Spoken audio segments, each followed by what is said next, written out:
In the grim darkness of the far future, fear is a luxury, especially for that of the Necrons. These soulless, undying machines once conquered the galaxy. But now, having cast off their mortal forms and the burdens of flesh, the Necrons have strode through the galaxy as emotionless harbingers of death. However, these ancient, seemingly invincible beings are not entirely beyond fear. Deep within their necropolises lies a singular dread. Is it the fear of chaos, the fear of death, or the fear of returning to their creators, the star gods known as the Catan? They have shattered and enslaved these cosmic entities, but the shadow of the past still lingers, whispering of a time when the Necrons were not masters, but pawns. Their fear is not of death, but is it of losing control? Maybe perhaps it is a second enslavement, or the unraveling of their grand, eternal empire. What is up, guys? It's the Sound Alchemist, and today I'm back to talk about Warhammer 40K. In this one, we're going to be going over what the Necrons fear the most. Now, the Necrons are very interesting in that most of their race is that of soulless, undying creatures.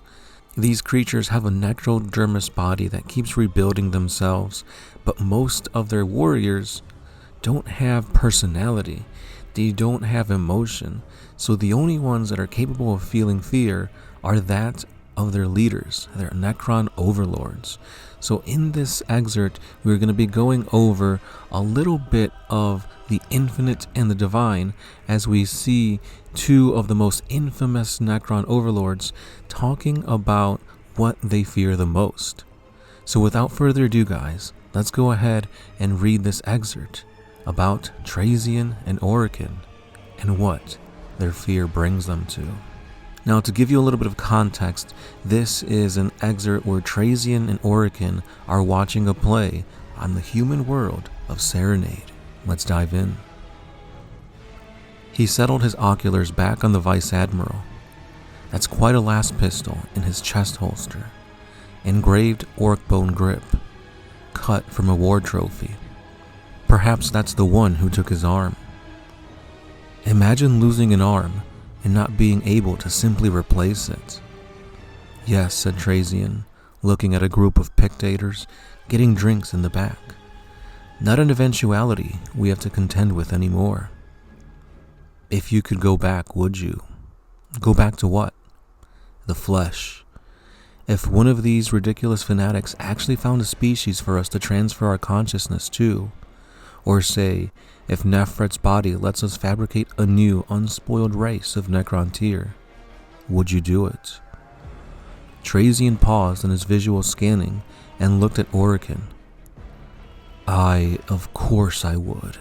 It would be my greatest joy to once again feel a soul within me, to taste, to touch, to feel. Would it? Because then you would be subject to disease and death, to age. And I remember you were not so resistant on giving up such things. Old Archaeovist Trazyn, with his bent back and decades leaning over scrolls and scrutinizing objects. Trazyn with his squinting eyes and cane. I admit there would be sacrifices. I have not thought about it greatly, to be honest. That's why we're so terrified of the destroyers and the flare virus, aren't we? Our society was death-obsessed, that is true, but it was bodily decay that we feared the most. Those two unfortunate classes of being are reminders that we are not immune. You talk about this human culture while ignoring your own. As you once told me, every society turns into insults and curses when they are brought to what they fear or are repelled by. Our kind has no biological processes, so we do not use profanities of bodily function. We are soulless god-killers with no fear of hell, so we do not create blasphemy. But we do call each other low and bumbling, because we are highly civilized. I will call you old hunchback, and you will call me a mad stargazer, because that is the root of our fear and shame. My, you have become quite the cultural analyst, Orikan. Perhaps my presence has improved you a little. And I remember how afraid you were that the tumors would take your wits. All of the work you had done, so much of it up in that cranium of yours. But you stepped into the forges, got a new metal body. Think of all you could do. Catalog the entire cosmos if you wished. And all of it to keep you from thinking about how the things that have made Trazyn, well, those things have burnt off in the fires, eaten by the deceiver. Or is that your secret?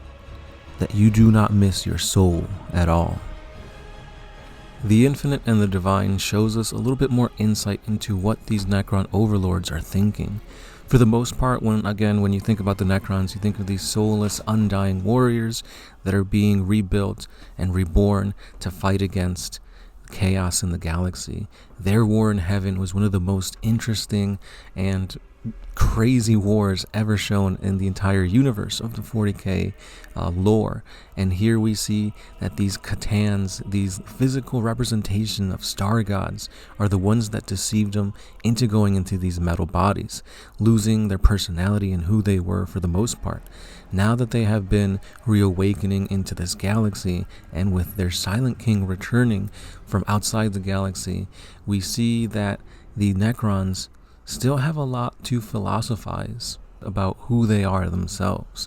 Seeing their entire race come back from the brink of death, they were having basically cancer, and giving their awesome technological advances a time frame because they were dying very, very young within their lifespans. So in order to combat this, they made the deal with the Star Lords, the Necrons, especially that with the Deceiver, and they were tricked into going into these furnaces, these chambers, to come out as immortal, but again, losing their, I would say, humanity, but they weren't humans, essentially losing who they once were, the Necron tier becoming the Necrons. And here we see that throughout the entirety of their civilization, they still cannot do what they wanted to do, and that is to basically become these philosophers, become the pinnacle of what they used to be, because they have been frozen with fear of never being able to become that one thing that they've always wanted to be, of them not being able to realize their true potential. They still fear the Destroyer Plague, which is ravaging the Necrons within the Tomb Worlds, making them into these monstrosities. So the fear of the tumors, of the cancers, has just been replaced with the flare virus. And at the end of the day, these Necrons are still trying to combat that singular fear of losing who they were. So once again, guys, I greatly recommend you guys read The Infinite and the Divine, a really, really good book when it comes to showcasing Xenos, more than just being the antithesis to the Imperium, to the Space Marine. It actually paints them in a different light, giving them more insight to their personality, who they are, who they were, and who they want to be. So greatly recommend you guys check out this book. If there's any other Necron novels or stories you want us to cover, please let us know. If you want more Necron lore, Gershwin has given you, I think, 2 or 3 videos prior to this one on just that, the Necrons. So again, if you guys want to check that out, check out the playlist at the end of this video. But for now, that's all I got for today. So again, thank you for commenting, liking, sharing, and of course, watching these videos. And as always, it's been the Sound Alchemist, part of One Mind Syndicate, and I'll be catching you guys in the next one. Peace. Oh,